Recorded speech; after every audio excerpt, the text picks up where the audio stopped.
Hello and welcome to my little bookish corner of the internet. My name is Harriet. Today I'm going to be talking through the books that I would love to read in the month of July. Now, as I've said in my previous TBR and my wrap up, I'm kind of just going by the books that I've brought with me to Callum's house from my house because we're having the house renovated at the moment, so I'm not living there.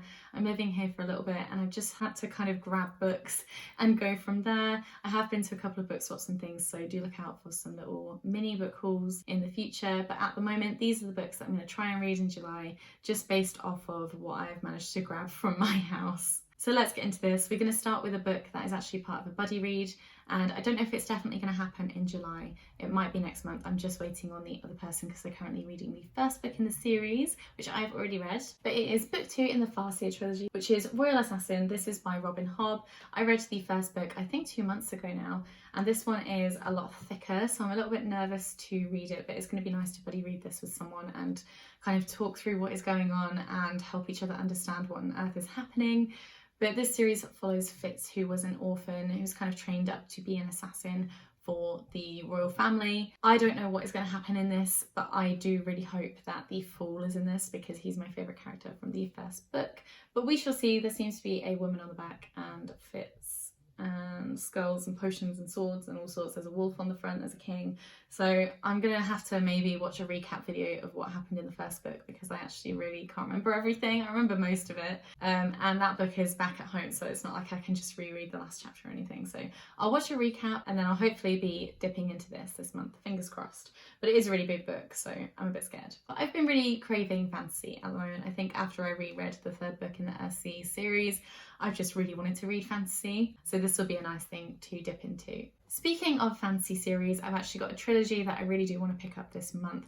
I've got the duology that is part of this by the same author as well, but in order to read that I do need to read these, I believe. So it is the Shadow and Bone trilogy by Leigh Bardugo. This is part of the Grishaverse, and I've got the duology as well. Is it the Six of Crows duology? Is that what it's called? But yeah, I've got Shadow and Bone, Siege and Storm, and Ruin and Rising. I got these maybe towards the start of springtime, so I've not had them very long, but I do really want to read these and pick them up. They look really interesting. To be honest, I don't really know what it's about. I just know that it's fantasy. All it says on the back is soldier, summoner, saint, find out how it all began. People are saying it is emotional and historical sophistication within Bardugo's original epic fantasy that sets it apart.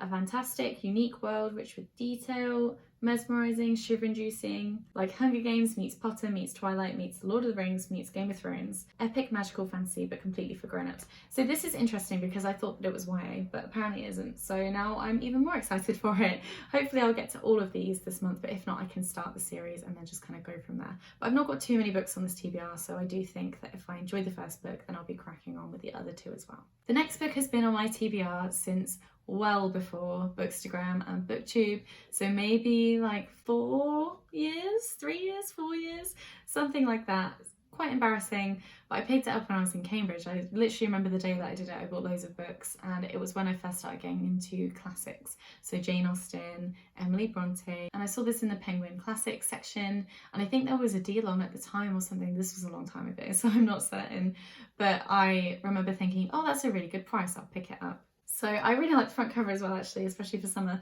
It is Treasure Island and the Uptide by Robert Louis Stevenson. Now, I'm going to have to read the back of this because I've actually only ever seen Treasure Planet, and I know that's slightly different to this book. So I'll read you the synopsis. A thrilling coming-of-age novel about bravery, adventure, good and evil.